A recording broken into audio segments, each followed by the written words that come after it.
All righty. Good morning, everybody. Okay. Let's see. Give me just a second to get our recording going, and we are good to go. Let's see. So, happy Mother's Day. I don't know how I managed to schedule a class on Mother's Day and not even realize it, but it's fine. It's totally fine. And I know that some of you guys will be coming at the tail end. Anyway, alrighty. So, welcome to Ethereal Alchemy 2. This is Katie Weaver. I am, of course, your instructor for this course. I'm glad to have you guys here. We are over in Facebook Live as well as here on the lines, so you're welcome to listen either way. And I'm just really glad to be here, you guys. I am excited to bring this piece of the work to you guys because it is, to me, probably the most groundbreaking piece. And here's why. I've worked with crystals for a really long time and am very familiar with and comfortable with the crystal energy, right, and the crystal work. When I was led to start working with the metals, I was much less comfortable. And, sorry, got people trying to enter the room. Okay. I was much less comfortable with metals for a couple of silly reasons. One, that I had an old client who was doing a lot of kind of demonic stuff, and he was working with metals. And I don't know if demonic's even right. He was doing some dark, weird stuff, and he was working with metals a lot. And so for that reason, I think I was a little thrown off of metals. But I just hadn't really worked with them in the past. I don't know, the crystal energy I think felt lighter and maybe easier. And it's probably why I was a little bit more drawn to it. So the way I came to work with the metals, and I've told this story on the radio a couple of times, so I'm not going to go deeply into detail here because we have a lot of ground to cover today. But I have a dear friend of mine named Trish who we've worked together many times in the physical, but also many, many times in the ethereal. We frequently work together in dream time. It isn't preordained. It isn't things that we have set out to do. It just happens. And in the morning, one of us will contact the other and say, oh my God, what happened last night? And somebody knows because it always happens that way. So that's how this all started for me, was through an experience with Trish. So we had been, let's see. Sorry, guys, I've got someone struggling to get into the classroom here. Give me 1 second with her. Make sure that she is here.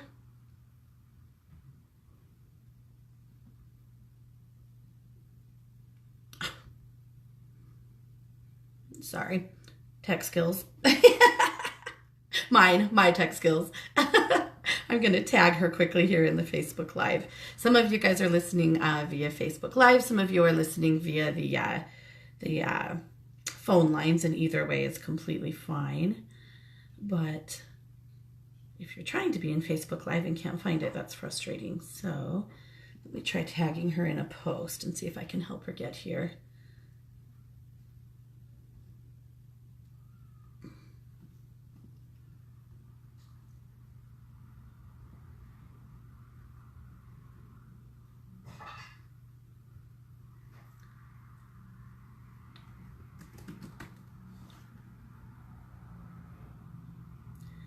Facebook cooperates. Let's see.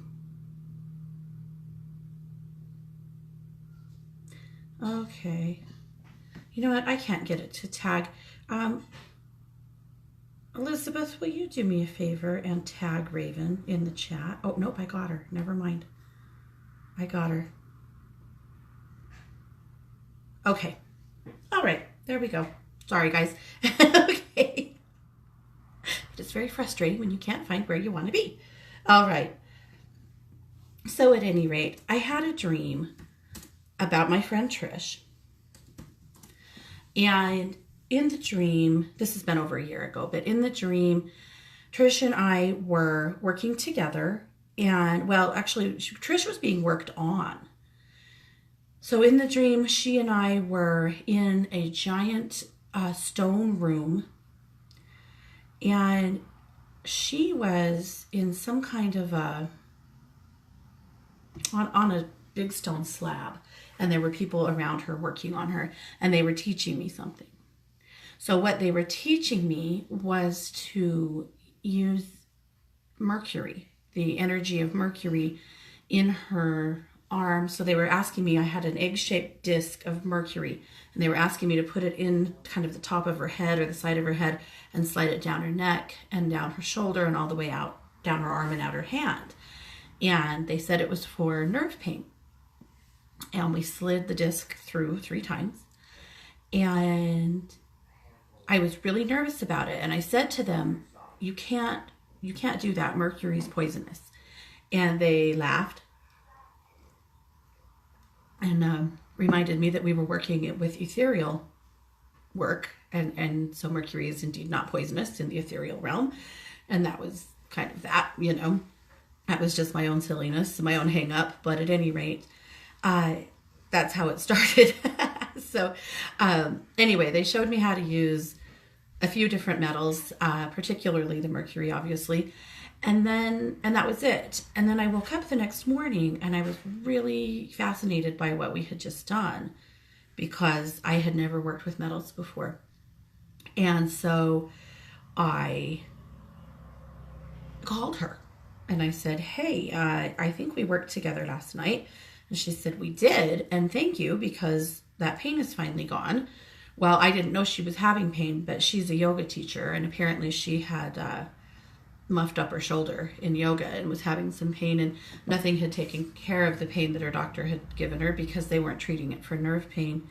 So when we treated it for nerve pain, of course, the pain got much better. But at any rate, so she had gone to bed asking her guides to bring her some relief from her pain because she was having a terrible time getting any sleep.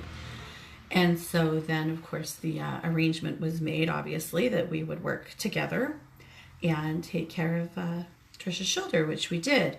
But I was so fascinated and excited by the idea of working with ethereal metals because this is a brand new concept to me. So I did a lot more meditation. Trish and I did more work together in working out some the basic philosophy of it and the groundwork of it.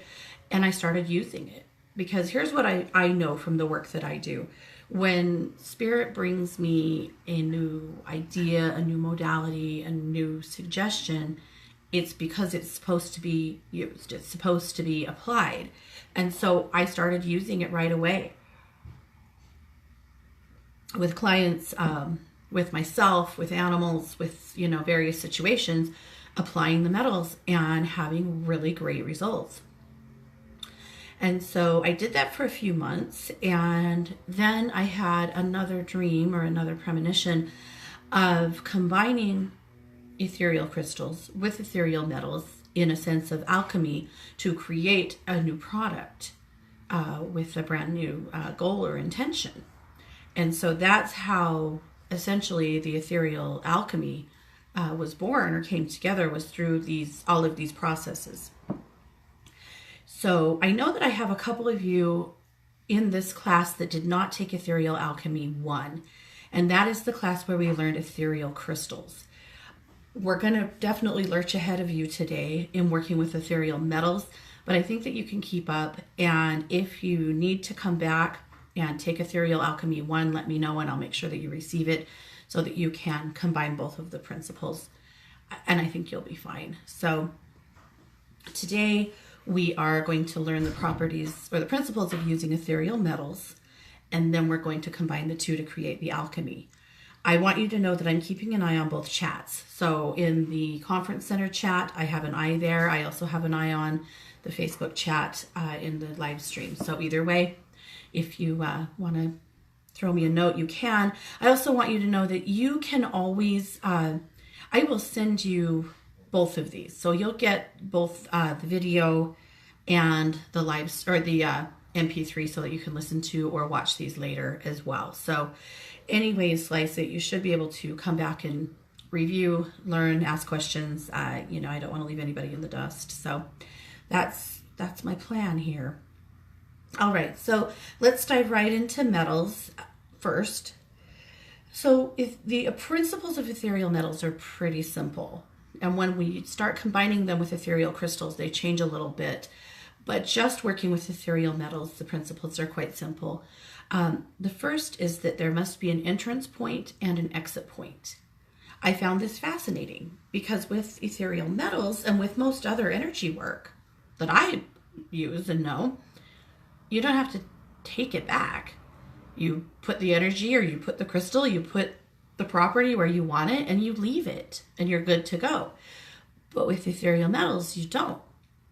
You run them through the area, and then you take them. And again, when we start combining them into alchemy, those principles change a little bit, but just for the purposes of ethereal metals. So for example, if I was going to work on someone's spine, I would probably send the metal through the back of their head and let it run all the way down their back and pull it out at their tailbone.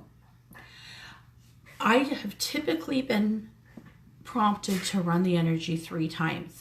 Now, always trust yourself, and if you feel like you should run it more or less, do that. But that's been a very typical assignment for me, is typically 3 times. Occasionally it's been a little bit more, but not much. It's been right in the ballpark of 3 to 5 times. But again, trust yourself, and if you feel like you should run it more or less, well, then that's the correct answer. So I want to teach you guys how to access the metals first. Then we're going to do some practice with them, and we'll talk about different metals and different properties, reasons to use them. So I want you to go ahead and take a minute here with me to get comfortable. We are going to do a little deep dive here, a little meditative work to get you to the right place.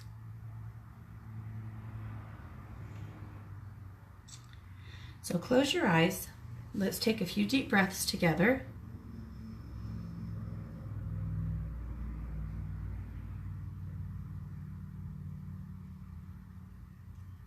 I would like you to picture yourself walking up a mountainous path.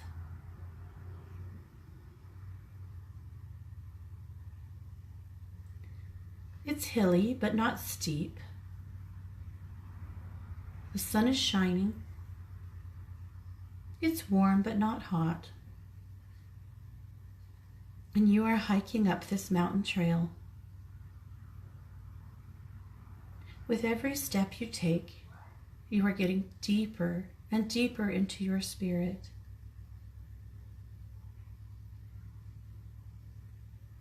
In just a few moments, we will be entering a cave. A cave that is a space that's set aside for you, a place that holds many tools, a place that holds many possibilities. I'm going to count backwards from 10 to 1 as we walk up the mountain trail. With every step you take, you will get deeper and deeper into your spirit, and by the time I reach 1, you will easily access this part of your soul's memory. This is a place that you've been before. This is a place that belongs to you. And now we're just remembering how to get there and what to do. So starting with 10, continuing our walk, in the distance you can see the opening, a cave, and you are easily walking towards it. 9,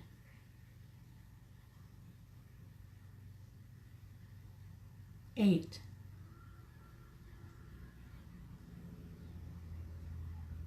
7, 7, getting deeper and deeper into your spirit with every step you take.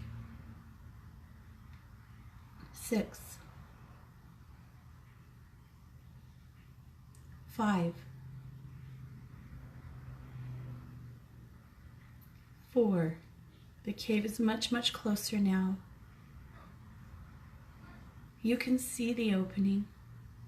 You are nearing it, and you are feeling comfortable and confident about your ability to step inside and experience all that the cave has to offer you. 3, 2, walking up to the opening of the cave now, and 1, stepping inside. Walk in. The first thing that you'll notice is the scent. It smells like sandalwood burning. You've smelled this before. You've smelled this many times before. This is a scent that your soul remembers from many lifetimes. Take just a moment now and allow your eyes to adjust. The first thing you see is a large cavernous room. There's a long table in the center. To the left, another branch of the cave. You can see it. It's full of crystals. Every crystal you can ever imagine, and many that you can't. But to the right, another room. And this room, full of metals. Metals of every shape and size and color that you could ever fathom, and many that you can't. Go ahead and walk inside now. Step inside the cavern. Walk into the room full of metals. Pay attention now to how you feel in your body and in your spirit. First, access the gold.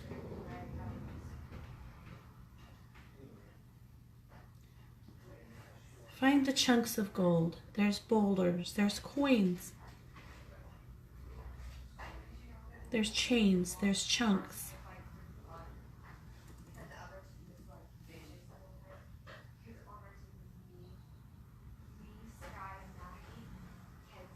Put your hands on the gold and feel it. How does it feel running through you? How does it feel in your body? How does it feel in your spirit?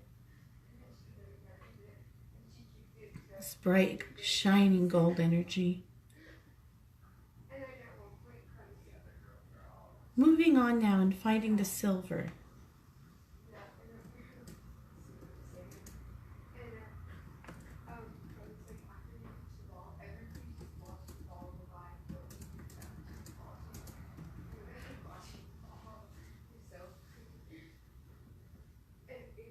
The silver you'll find in ribbons, in various shapes. Put your hands on the silver. How does it feel in your body? How does it feel in your spirit?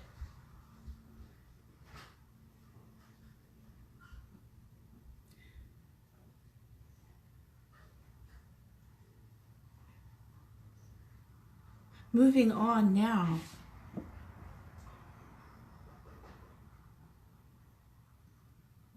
to peacock ore. You've probably already seen it and wondered. This is a metal that is a combination of many different colors. Blues, purples, greens, silvers, golds. Find it there. Hold it in your heart. How does it make you feel?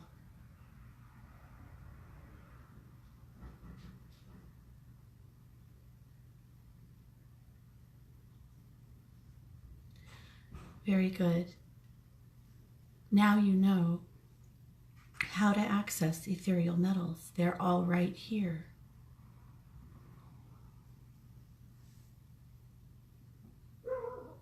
Now, allow us to practice stepping out, back into the center room, approaching the table.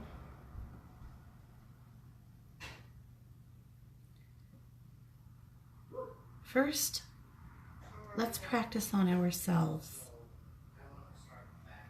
I would like you to call forward silver ribbons. Allow them to move to you now. Silver ribbons on the table.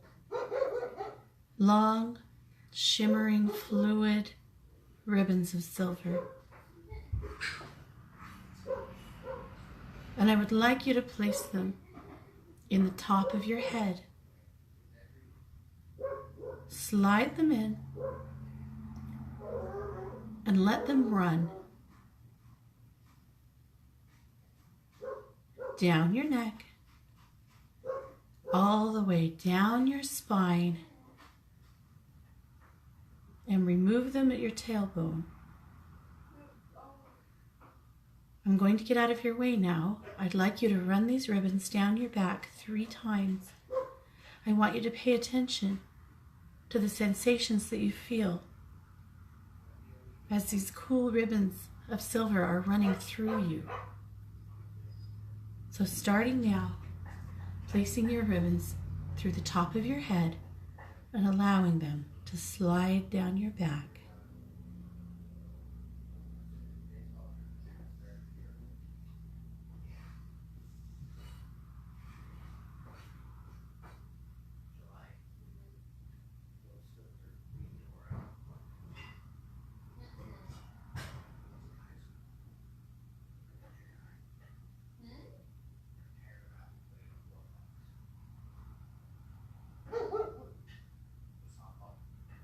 Letting them run 3 times.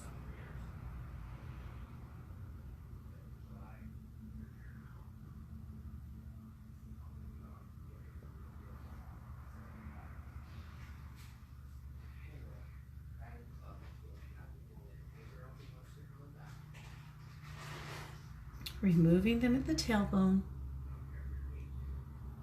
Going back to the top of your head and allowing them to run again.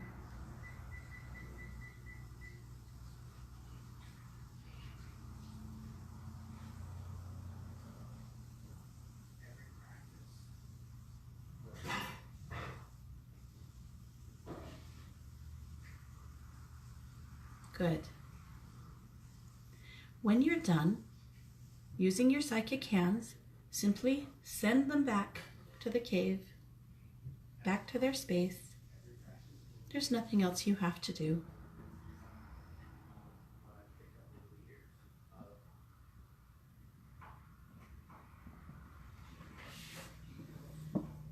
Very good. Now, one more point of practice while we're here. I would like you to call forward a sphere of gold. With your psychic hands out, with your intention, call from the cave a sphere of gold. Allow it to come into your hands.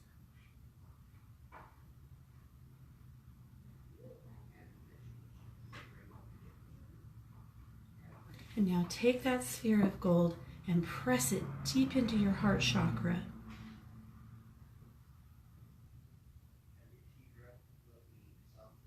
Feel the warming and the expanding of your heart as you fill it with this gold frequency.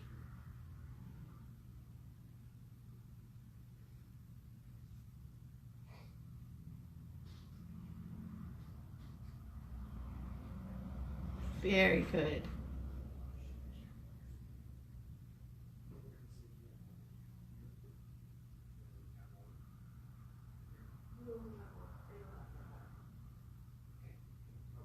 Okay, now that you know how to access the metals, and you've already been here before to access your crystals, you're becoming more comfortable with coming into the cave and doing your work. At this point, I'd like you to walk back to the opening of the cave.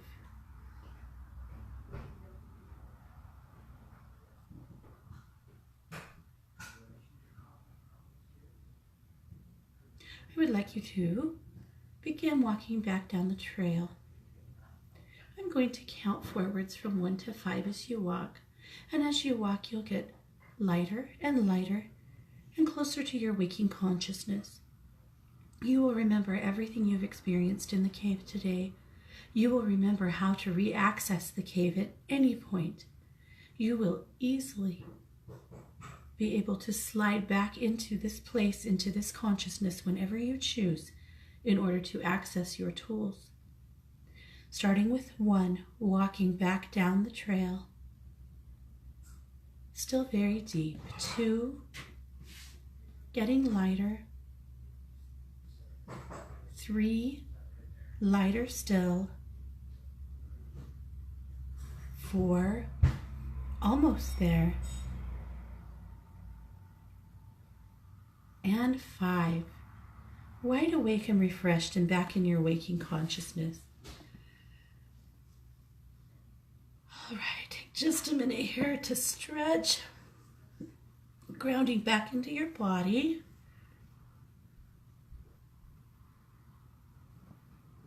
Good. Okay, so that is the basics of accessing the ethereal metals. I want to talk to you about various metals.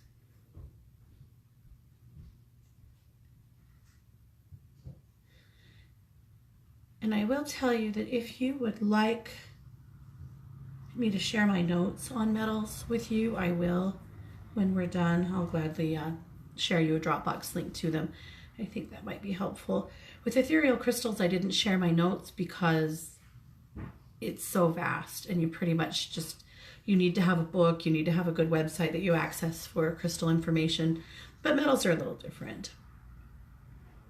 Okay, so we've talked about how to access them. We've talked about how to use them. Now let's talk about different metals for a minute. So we started with gold. Gold, of course, is a metal that is, has been used for many, many millennia. It is considered to be a very valuable metal. It's considered to be the vibration of the sun, of course, in astrology. Gold is used in ethereal work in a lot of different ways. One way is to combat infection. So in ethereal crystals, we talked about using rubies to combat infection, and I would probably create the alchemy of also combining gold with that, because gold helps to fight infection. Gold helps to clear. It helps to open. That's why I like to put it in the heart chakra or in the solar plexus. It helps to open you to wisdom, prosperity, and success. Now you might have noticed that when we used the silver and ran it down your back, which by the way, I would love some feedback on how that felt if you want to share anything with me, that we removed it. That's the basic principle, right? But when we used it in the heart, we placed it and we left it. Why? Because we had a different purpose. So when you're using it in healing the physical body, you run it through and you pull it out. When you are placing it in a chakra, you can leave it. Trust your judgment. If you feel like you want to place metals and leave them, that's fine. If you feel like you need to remove them, that's fine too. As a basic rule, when you're doing physical healing, they go in and they slide through and they come out. When you put them in chakras or in energy, parts of the energy body, you can leave them. But again, trust yourself. I don't think there's any wrong answer. All right, so gold inspires moral excellence. We should be putting a lot of this around our government, shouldn't we? Nobility of the mind. It lends to a cheering influence. It's a great one to use on people that are depressed or that are just feeling really low. I like it in the heart chakra for grief. I like to combine it with manganocalcite in alchemy for grief. But gold is a really powerful stone or metal. You know, in ethereal crystals, we say when in doubt, or if you don't know, use clear quartz, because clear quartz is a master healer. Gold, too, is a master healer. And if you didn't know what other metal to use, you could certainly use it. All right, silver. Silver is amazing for cooling. It's amazing for inflammation. It does a really, really good job. And that's why we ran it down the spine, because it does an amazing job for cooling and inflammation. I just wanted you guys to feel that. It's also really good for the production of hormones and to regulate the function of the glands. I use silver frequently in my where my thyroid used to be and where my parathyroids are low functioning. I a lot of times will stimulate them with the energy of silver, because it does a really good job with that kind of stuff. Again, it's great to, it also is great to combat infection. So if you feel like using silver rather than gold, that's probably why. Silver is an amplifier as well. And so let's say, like here's one. Let's say you have somebody, you or a client that's really low energy, low life force energy, and you want to create something that helps to generate more energy for them and helps keeping them more physically and maybe spiritually and emotionally energized. So because silver is a magnifier, I would use a Herkimer diamond. It's one of my favorite tricks to help generate and create more energy for someone is to put a Herkimer diamond in the crown chakra. Well, imagine combining that and creating alchemy with silver to create a new sphere or a new product that goes in the crown chakra with the intention of creating a vast amount of energetic space or of energy. And using the, of course, the Herkimer diamond is the energy, and then using the silver as the amplifier. Pretty cool, right? Okay, copper. So copper helps to attract love. Copper helps to, it's good for the veins, it's good for the blood. Copper is good to expand your awareness and your consciousness. You know, copper, you've all seen people wear copper bracelets for healing, right? You might have worn one. In fact, copper has been very popular for that. Copper is actually the oldest known metal besides gold. Well, gold and silver. Copper is a pretty amazing stone for healing as well. I've seen Spirit ask me use it before also in the brain when we're dealing with people who are struggling with a loop, with a thought process that won't stop. So that's pretty cool. All right, aluminum. Oh my God, aluminum. Okay, I love working with aluminum because aluminum is like a mirror, right? So I've had really good luck using aluminum as a protective shield around someone. So say it's Mother's Day and say you're going somewhere that makes you uncomfortable. Consider surrounding yourself in aluminum. You know, kind of like wrapping yourself up in aluminum foil, right? Surrounding yourself in aluminum. Why? What's the old playground chant? I'm rubber and you're glue, and anything you say bounces off me and sticks on you. Okay. Aluminum is a mirror. And so when you put aluminum around yourself or your home, don't ever do this with your business, by the way, because it makes it invisible. It's not good for your business. But if you are feeling attacked, if you're feeling you know, like you need to be protected from the energy around you, or your home does, aluminum's amazing. So wrap it, or you, or your client, in aluminum with the intention that whatever is coming to you is just being reflected back to the sender. Easy enough. All right. Aluminum also helps to enhance mental abilities such as intellect and telepathy. It's amazing for astral travel, and it's your best friend when working with image magic, like visualization. Because again, it's a mirror. It helps you to see. All right. So with aluminum, consider creating a sphere in alchemy with aluminum and perhaps amethyst to place in the third eye when you are working on psychic abilities. And it's endless, really, but aluminum's an amazing metal to work with. Now, iron. Okay, iron kills me because iron just seems so heavy, right? It seems so big. Well, iron is known as the warrior of light. Iron is what white light is in energy work, right? So iron helps to dissolve negativity. It helps to break down barriers. It helps to create a sense of safety.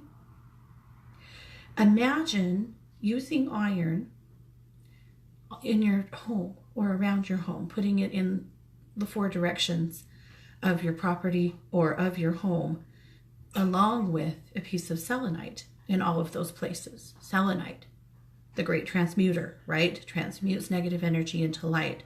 Iron, the ultimate warrior of light. Using those 2 properties together in alchemy to create a brand new product that protects your energy space, protects your home, and also creates a vast amount of light and energy for you. Does that make sense? Iron's amazing. I've used iron a lot of times when there was really heavy energetic debris. I've used it before to help move away a psychic attack. You'll start using iron in ways that, you'll have to practice with it, obviously, but I like using iron in the ethereal sense, like as a pole or as a staff to move things away or to clear things. It's amazing. Think about it like your personal lightsaber. All right, lead.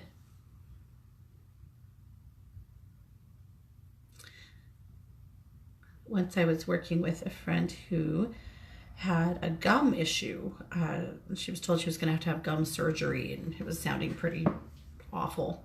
So I said, let's do some ethereal metals and see if we can encourage your cell growth, encourage your mouth to repair itself. And I was told to use lead. And I was like, why? It felt so weird to me. I really struggled with it. In fact, I didn't even do her work for a couple of days because the lead, I just couldn't see it. And when I finally got out of my own way, the way it appeared in her mouth, the way Spirit showed it to me, was like these tiny little BBs. Tiny, tiny, tiny little spheres that were entering her cells and spinning through her tissue in her gums to encourage it to heal and to grow. And I didn't know until later why. It's because the issues in her gums were caused by when she went through chemo and radiation for cancer, for breast cancer.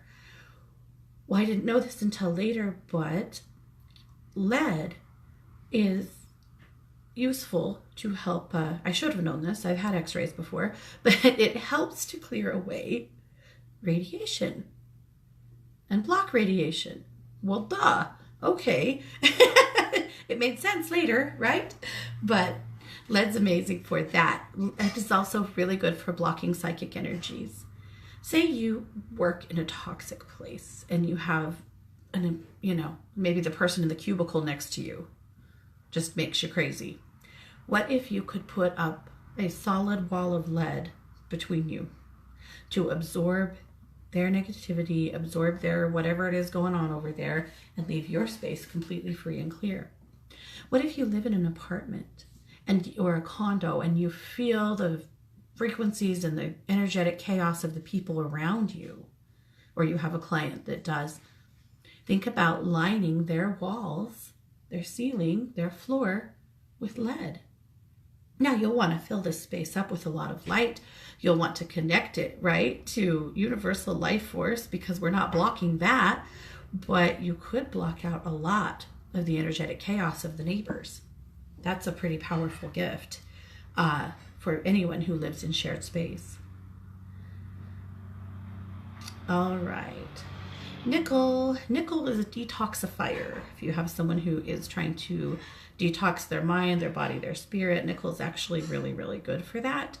Nickel's also really, really good for mental stuff. So if we're dealing with depression, if we're dealing with fear, if we're dealing with OCD or obsessive tendencies, anything that's going on that you want to do ethereal metal work for the brain, nickel is your guy. So you can imagine using ribbons of nickel or little spheres of nickel, or however it comes through to you. The shape matters not. That you can let spirit decide. If you feel, that you should use a certain shape, that's fine. If you don't, allow it to be whatever it becomes. There's no wrong answer. But I have, for example, working with a client who has obsessive compulsive tendencies, and was really struggling to break a loop in her thinking for a while. And we used nickel, and it came through as these little tiny flat discs, and I ran it all the way through her brain and her crown chakra 3 times, holding the intention, of course, that the frequency of the nickel would help to smooth out her thought process, would help to break the loop, and help her to return to her content state. And it did. It was really effective. So I do like nickel for this. It does a really good job. All right, and then there's steel. So steel is another great way to protect from psychic attack. Steel is a good stone that it can be a lot like armor. I like steel to put around property as well. I like steel to put around your car. I like it better. I don't put aluminum around your car because that's kind of like putting a white light around your car. It makes it harder to see. But you can put steel around your car and create some really great protection around it. Put steel around things like your cell phone. Put steel around stuff that you tend to lose or that you tend to break, because it'll provide that kind of projective or protective energy on that. So those are some ideas with ethereal metals. That's just a few. The metals world is nearly as vast as the crystals world. And if you noticed when you were in the cave, you probably saw metals that you've never seen before, things that you don't have a name for. As with working with ethereal crystals, that's really common, to see things that you don't know what they are. When we worked with ethereal crystals, I taught you, to work in more than one way. Of course, one way to work is to simply picture the metal that you want. If you know what metal you want to use, that you call it forward. The other way is to just trust spirit, right? And let spirit call in or bring in the metal that you're supposed to work with. So I want to do some practice right now. Let's practice with metals first, and then we're going to create the combination and get the alchemy straight. So I would like for you to think about someone that you know that could use some physical healing. Someone that you feel like you would have permission to work on that could use some physical healing. What would that look like? So think about them and think about their issue.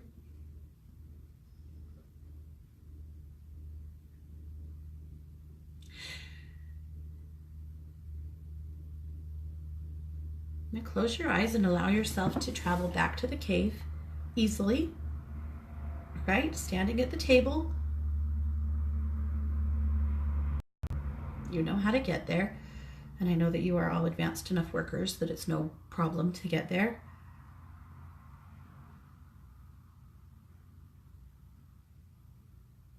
Okay. Now call forward the metal that you want to work with, or ask the cave to send you the metal that you should work with. You decide. It's up to you. But allow your metal to come forward, resting on the table in front of you.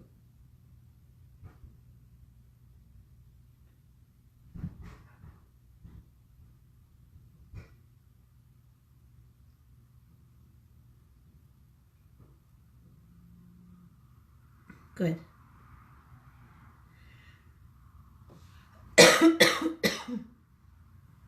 Now pick up your metal with your psychic hands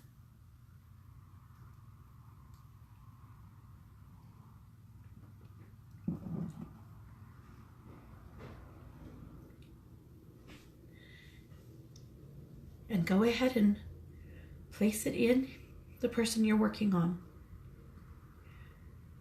Are you running it through them? If so, choose your entrance point and your exit point and allow it to run through. How many times are you to run it?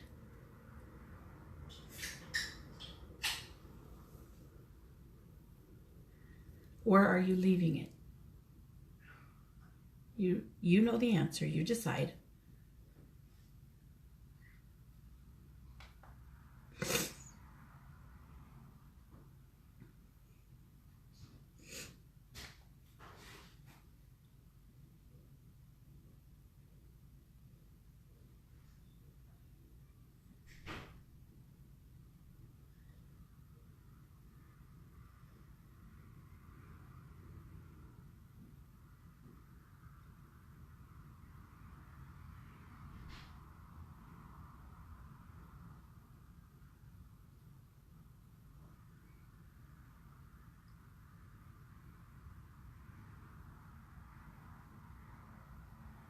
Good.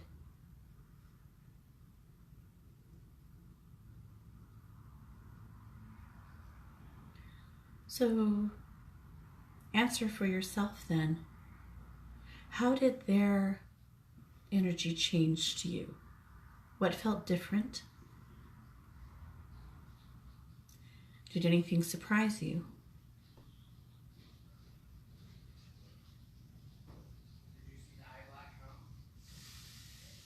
And when you're done, go ahead and send your metal back to the cave.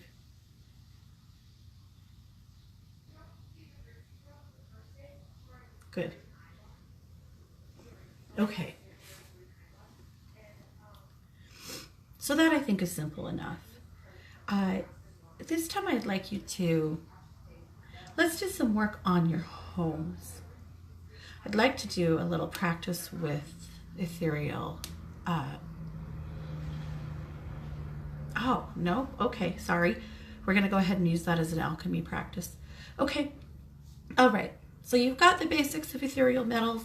You will need to practice them, I know, and you'll have more questions for me later, I'm sure. But that is the basics. Again, if you've done ethereal crystals, this is probably easier, but I do feel like you're all advanced enough workers that this shouldn't be tremendously hard. And I'll always answer your questions as they come up. But all right, so now go ahead and just join me back in your waking consciousness here, and we're going to learn the alchemy piece, which is super easy once you have the other two pieces learned, right? So now that you know ethereal metals, now that you know ethereal crystals, or if you don't, you're gonna fake it till you make it, and we'll get together on that, but I know you're okay. Now let's practice calling them both out, okay? All right, so we're gonna work on your house or your apartment, your condo, wherever you live. We're going to work on your property, okay? So we're going to do some protective work. I would like you to decide whether you would like to work on all four corners of your property or whether you would like to work on all four corners of your direct home or of your apartment. It's up to you. So if you have a piece of property, I live on an acre, so I always do my whole property. But if you don't, and you just want to do your immediate space, there's nothing wrong with that either. So that's how it is going to look. But I'd like you to go ahead now and picture yourself standing in front of your home.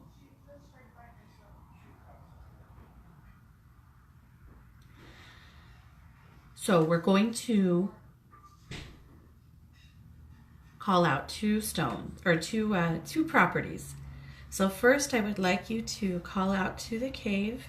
You can either imagine going there or you can just create a psychic connection to the cave and call things from it. Either way is fine. I kind of like to just put my psychic hands out and let the properties come to me. So first I would like you to ask for iron. So let's allow the iron to move to you and into your right hand.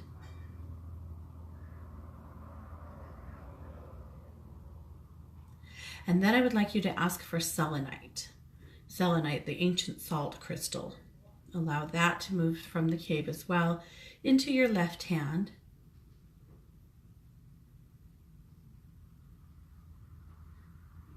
So now you're holding your metal, you're holding your crystal, and now with your psychic hands, I want you to simply press them together.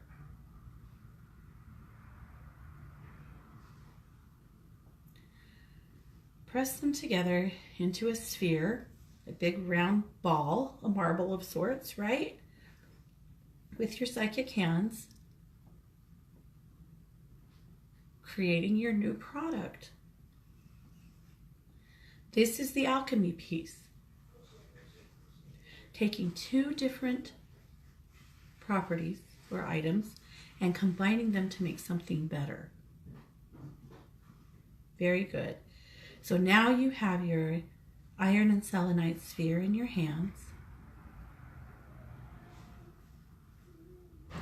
And now we should bless it, because everything is about intention in the ethereal world, right? So holding it in your hands, what do you want it to do for your property? Would you like it to create a deep connection to the universe? Would you like it to constantly draw life force energy? Would you like it to consistently transmute heavier energies into frequencies of light? Would you like it, with its iron properties, to continually ward away negativity, unhappiness, anything else you don't want there? You decide. While you're holding it in your hands, you bless it with whatever it is you want it to do.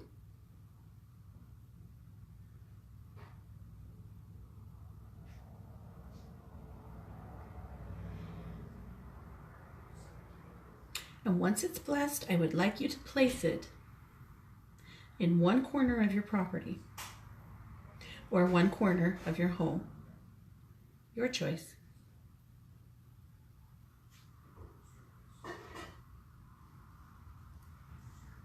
And then, of course, moving clockwise,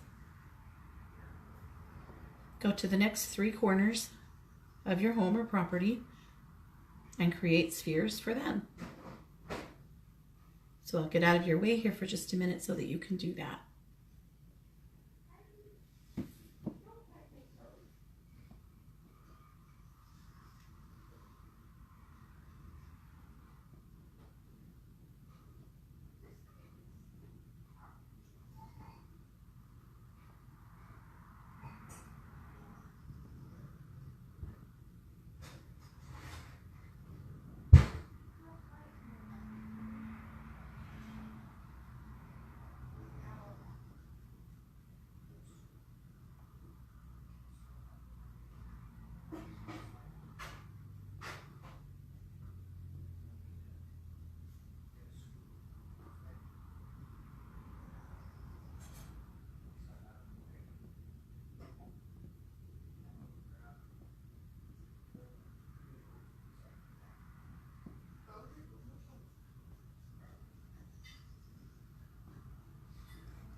This is the high frequency to be working in. My ears and head are just buzzing.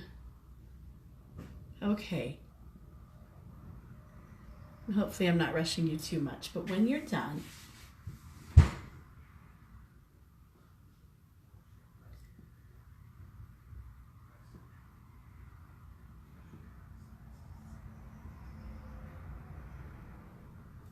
I want you to just with your psychic hands draw a thread from your first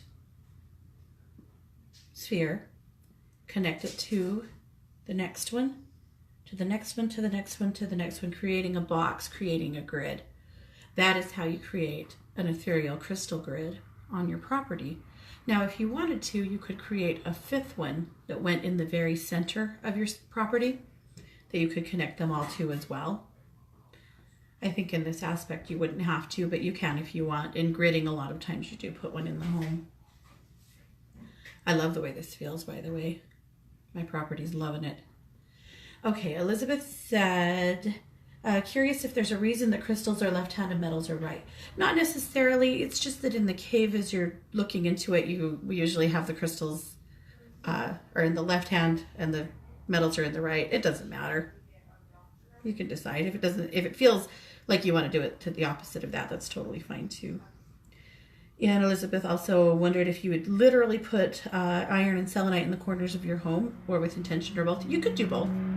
You don't really have to. I mean, that's one of the joys of working with ethereal stuff, right? Ethereal metals and ethereal crystals, is that you don't have to have you don't have to have the property. You don't have to own it in order to use it, which makes it nice because you can work with a lot of things that you may not actually have in the physical. So either way is actually, I think, completely fine. But the other reason why I like the ethereal crystal gridding of property is because then it never gets lost. I had a client who we were gridding her property because she was trying to sell her home. She had a real issue with elementals. And they were driving her crazy. I thought they were kind of fun, but she didn't. And every time we would place her crystals, when she'd get up in the morning, they were all thrown into the center of her lawn. And it was driving her nuts. We went back out 3 times and placed those crystals for her. And again, like, we'd put them there ethereally. It didn't matter, but it was just bothering her because she was desperate to sell this house. But anyway, at night, the elementals that were messing around on her property were pulling that grid up and throwing it in the middle of the yard. So sometimes working with ethereal is better because nobody can take it. Okay, so that's just one practice. I want to practice. So the alchemy part, I mean, this creates an endless amount of possibilities for healing work. Whether you are doing protective work, physical healing work, spiritual healing work, it doesn't matter. You can always call out whatever crystals are correct, whether if you choose one you want to use or if you ask spirit to bring one, whatever. You don't have to know the names of the items you're using. Sometimes you will and sometimes you won't. Sometimes you'll see something come forward that you have no idea what it is. I keep getting this bright orange crystal that I have no words for. I don't know what it's called. I haven't been able to find it in any books. It's a brighter orange than I've seen in nature with my physical eyes. But it keeps coming forward in healing work. So I keep using it because whatever it is, I don't know if it hasn't been mined yet or if it was mined out a long time ago or why I've never seen it and don't know it, but it doesn't matter. It's coming up as a powerful healer for people that are having self-esteem issues, so we use it. With metals too, you'll have metals come forward that you don't have any clue what they are. And it's fine. You don't have to. Spirit's guiding you. You can trust that and it's okay. All right. We have really come down to the end of class, but I'd like to practice one more thing before we go. And then, of course, we do have a practice group. It is a private group on Facebook. If you guys want to be a part of that group, please let me know and I will gladly add you to it. It's not required in any way, but if you get really excited about the Ethereal Alchemy and you want to be able to be in that group with other students and rub shoulders with them a little and share experiences and ask questions, I'll gladly throw you in that group. So you just have to let me know if you want to be in it and I'll add you to it. Okay, in the meantime, one more bit of practice. And this is a piece of alchemy that I think is very helpful. I want you to think about Mother's Day. Because Mother's Day, as many of you know, it sucks for a lot of people. People who have lost their mother. Sometimes Mother's Day just creates a hole in their heart. People who are not mothers and have always wanted to be. People who have lost children. People who go completely ignored by their families on Mother's Day. There's a lot of reasons why Mother's Day creates more grief than joy for a lot of people. If that's you, let's work on you right now. If that's someone else that you know and love, let's think about them and work on them right now. You decide. So we're going to do some ethereal alchemy for grief. So go ahead and close your eyes with me and let's picture the person that you're working on, whether it's you or it's someone else, that's fine.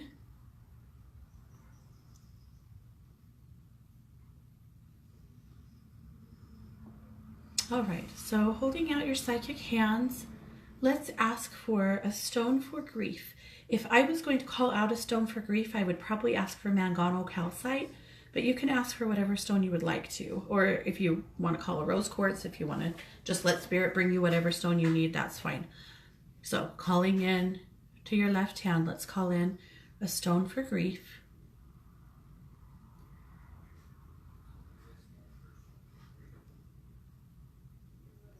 And then in your right hand, let's call out the energy of gold.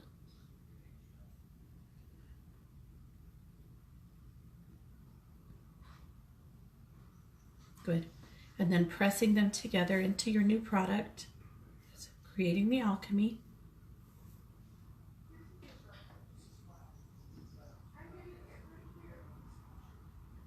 And then blessing it.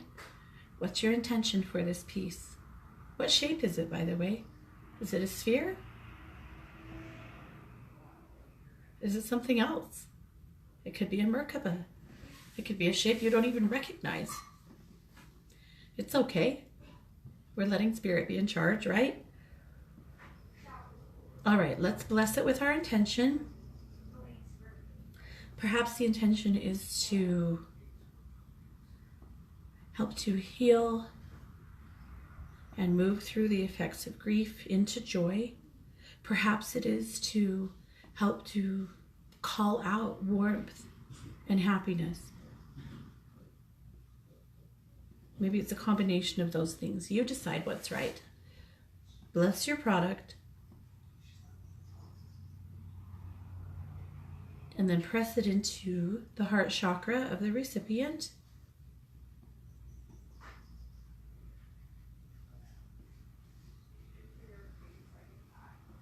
Allowing it to illuminate and do its work.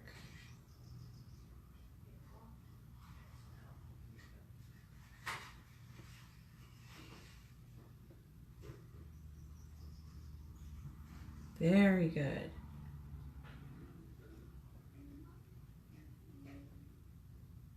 Okay. All right, so that is the alchemy piece, the combination of the two. As you continue to do the alchemy work, sometimes I've had other things come forward, like plants or herbs that also want to be included in the alchemy, that want to become a part of the new product. Trust yourself. If you have something like that that comes forward, or if you have an idea of something that you want to use, that's fine. If you end up sometimes combining 2 or 3 crystals with the metal, or 2 or 3 metals with each other, that's fine. The alchemy, the idea of alchemy is to take various components and combine them into something that is more suitable, that's either stronger or better in some way, that's more beautiful, that's more useful. And so whatever that comes forward to you is fine. There's no wrong answer. One of the things that I love about ethereal work is that I feel like as long as you are working from a place of light, as long as you're coming from a place of highest and best intentions for yourself and for your client or for the world, there's really no wrong answer. And obviously, yes, people sometimes work not in light, but that's not you guys. And so I'm not worried about ethereal metals or ethereal alchemy creating something negative. So anyway, sometimes you guys, I know, get freaked out about doing something wrong. And I want you to know that I think there's no wrong here. I think that you work from a place of spirit, you work from a place of light, and you're good to go. Okay, a couple of questions I wanted to get to before we go. Oh, Raven wanted to know what we use peacock ore for. You know what? I love peacock ore for psychic work. Love it. For psychic work, I like it for past life regression work. I like it for mediumship even. Yeah. Work with it a little bit, Raven. You're going to fall in love with it. Okay, Elizabeth said, this totally rocked. Thank you. I love this. Might do a big grid on the property. Another grid from my home contained with in-house on the grid. Yeah, definitely. You could also do a grid on your office. You know, if you have a specific meditation room or a room you work in, maybe you do a grid that's very specific to that. with stones and crystals that are very conducive to the work you're doing, for creative work, for psychic work, for emotional work, or whatever. What would you recommend for bringing up earth energy and grounding it to your home? I would probably use black tourmaline. It's just my favorite as far as, like, I think it is the rock star of grounding stones. I would probably use it unless something else came forward that felt stronger for it. But that would be my go-to. Raven said, in fairy tales, fairies and elementals are allergic to iron. Is this true? I have a fairy spirit guide and don't want her to leave because I'm working with metals. I would say no, Raven. Especially because we're working in the ethereal. I wouldn't say that that's true. Just like when we're working with things like lead and mercury, they're not poisonous to us because they are in the ethereal. I would feel totally comfortable with that, actually. Okay, guys. Oh, are there combinations that are the best for cars? Okay, so for cars, I like iron or steel. And as far as a stone, it depends on what you're working on. Is this for protection? Is it for road rage? The stone, I like something really bright. And so for the stone, I might call in something, I don't know. I really think it depends on your intention, Raven. Thinking about what you might want to, like if it was for protection. If it was for protection, I would probably still stick with like, I'm trying to feel something that feels just right. Yeah, smoky quartz, okay. They're saying smoky quartz. So smoky quartz. And then, so here's what I would do, because I'm kind of paranoid about cars being made so invisible. I know, that's silly, but I've seen it happen with cars, and I've seen it happen with people's businesses where they protected them to the point that nobody could see them anymore. So if I was going to do a car, I would probably do, because it's got to be something dark for protection and for grounding, because part of it is grounding the driver, you know, so that you're present. I would probably wrap it in an alchemy of steel and smoky quartz, but then I would surround it in a layer of rainbow light. I like rainbow light for cars because it makes them more seen, more visible. So that's probably how I'd get around that, actually, because I do have that little hang up with not wanting to make your car invisible. You can make you invisible, though, if you want to go to Walmart and, you know, not have to deal with anyone. Oh, she said for cats. Oh, she mistyped. Okay, for cats. Combinations that are the best for cats. I think it depends on the cat. I would trust yourself when you, depending on what they're working on. I would trust yourself on exactly what it is that, you know, said cat needs and the reason you're working on it. So, alrighty, guys. Well, I'm going to go ahead and end our class and our call. I want to thank you guys so much for being here.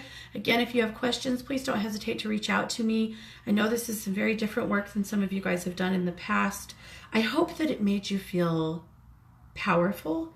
I hope that it made you feel magical.